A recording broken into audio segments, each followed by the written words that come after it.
공시가격 1억 이하이긴 한데 일단 매매가와 전세가의 차이가 한 4천만 원 정도 났어요. 그러니까 이것보다 더 작게 나는 곳들도 있긴 한데 우리가 여기서 또 추가적으로 생각을 해야 될 게 뭐냐면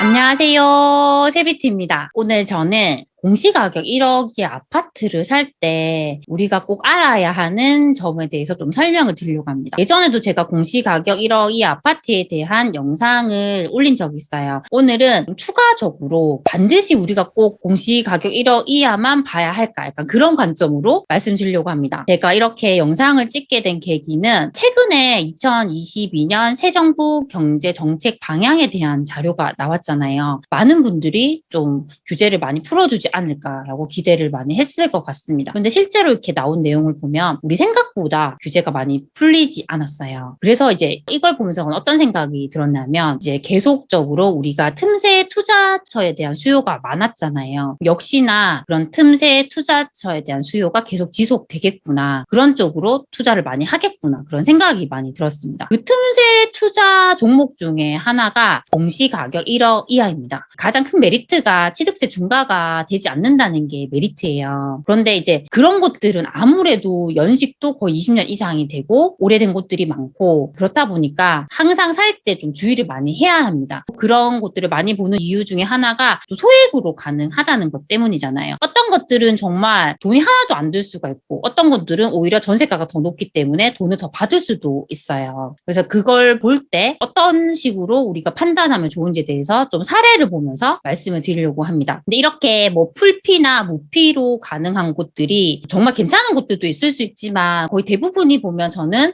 입지적으로 그렇게 메리트가 없는 곳들이라고 생각을 해요. 그래서 제가 좀 가져온 사례는 그래도 우리가 입지적으로 좀 더 괜찮은 공시가격 1억 이하의 물건들을 사례를 좀 가지고 와봤고요. 그걸 보면서 제 생각을 좀 말씀드리려고 합니다. 제가 일단 가지고 온 단지는 여기 공시가격 1억 이하 아파트인데요. 이 아파트가 이제 최근에 이제 거래가 된 이제 가격을 좀 가지고 왔어요. 우리가 여기 보면 분홍색으로 표시가 된 부분이 있잖아요. 이게 뭐냐면 이 물건을 이 가격에 매매를 했는데 이 가격에 전세를 놓았다는 의미예요. 그래서 아실에는 이렇게 표현이 돼요. 이 단지, 지금 110동의 10층 같은 단지를 보면 매매를 1억 6,800만 원에 했는데 전세를 1억 2,500만 원에 나왔다는 거예요. 이렇게 보면 저희가 단순하게 세금 다 빼고 그냥 매매가에서 전세가를 뺀 걸 가지고 투자금 계산했을 때 거의 4천만 원 정도가 되잖아요. 그런 상황이고 제가 또 다른 사례도 한번 볼게요. 여기도 공시가격 1억 이하인데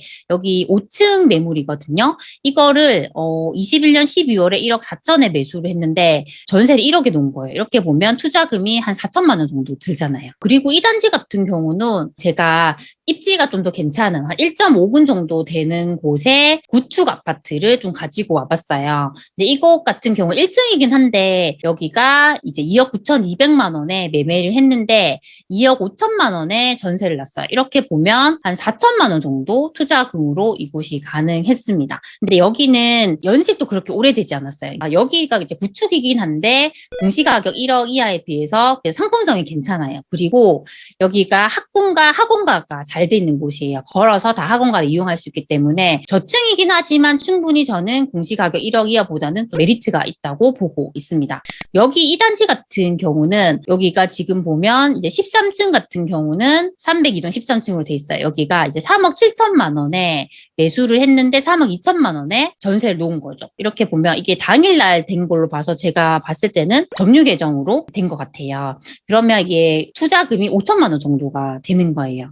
근데 여기도 보면 거의 1.5군의 구축이에요. 저는 여기가 충분히 그 상품성 측면에서도 공시가격 1억 이하보다 더 괜찮다고 생각을 해요. 그래서 이런 곳들도 충분히 좀 볼 수 있기 때문에 일단 우리가 공시가격 1억 이하를 꼭 봐야 할까 좀 그런 생각이 들어서 좀 가지고 와봤습니다. 제가 아까 보여드린 사례를 보면 공시가격 1억 이하이긴 한데 일단 이 매매가와 전세가의 차이가 한 4천만 원 정도 났어요. 그러니까 이것보다 더 작게 나는 곳들도 있긴 한데 우리가 여기서 또 추가적으로 생각을 해야 될 게 뭐냐면 인테리어에 대한 부분이에요. 이런 곳들이 거의 연식이 20년, 30년 이렇게 오래되다 보니까 수리가 안 된 걸 우리가 사게 되면 이 수리비가 추가적으로 더 들어갈 수밖에 없어요. 수리를 안 하면 전세를 맞추기가 더 힘듭니다. 근데 요즘에는 더더욱 전세를 맞추기가 좀 힘든 상황이에요. 전세 거래도 잘 되지 않는 상황이기 때문에 거의 인테리어를 해야지 전세를 좀 맞출 수가 있고요. 전세가도 이게 좀 더 보수적으로 봐야 되는 상황이에요. 그러면 매매가 전세가의 차이가 4천만 원이었다면